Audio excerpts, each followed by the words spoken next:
যে কোনো বিষয়ে সফলতা পাওয়ার জন্য কান্নাকাটির দরকার আছে।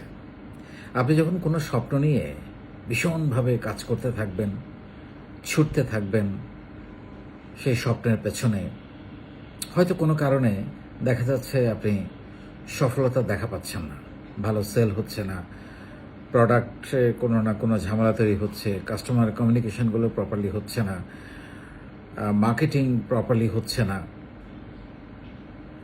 বেতন দিতে সমস্যা হচ্ছে, খরচ বেড়ে যাচ্ছে কিন্তু আয় হচ্ছে না, এরকম নানান সমস্যার মধ্যে আমরা অনেক সময় পড়ি, ভালো টিম পাওয়া যাচ্ছে না। তখন চুপচাপ কোথাও বসে একাকী নিজের সাথে কথা বলবেন, পারলে একটু কান্নাকাটি করবেন। এতে আপনার হতাশা দূর হয়ে যাবে, কারণ চোখের পানি অনেক বিষাদ দূর করে ফেলে, নতুন করে ভাবতে শেখায়, নতুন করে শুরু করতে উৎসাহিত করে।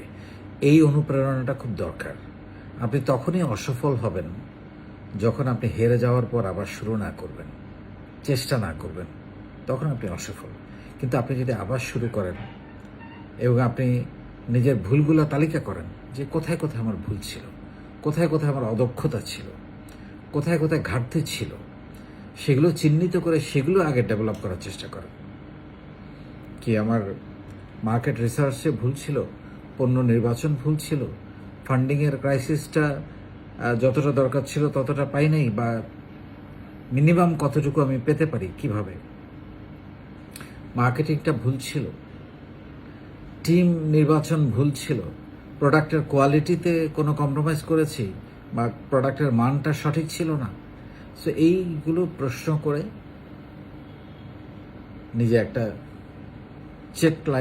চেকলিস্ট তৈরি করেন যে আমার এগুলো ঠিক করতে হবে, তারপর পূর্ণ দমে আবার শুরু করেন। ইনশাল্লাহ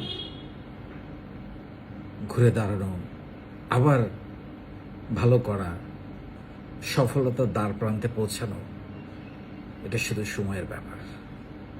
কিন্তু মাঝে মধ্যে একটু পজ দিতে হয়, থামতে হয়, এই জন্যে একটু ব্যাকেও আসতে হয়, আবার ছুটে চলার জন্যে, ফুয়েল নেওয়ার জন্যে, এগিয়ে যাওয়ার জন্যে, ভালো করার জন্যে। অনেক ধন্যবাদ।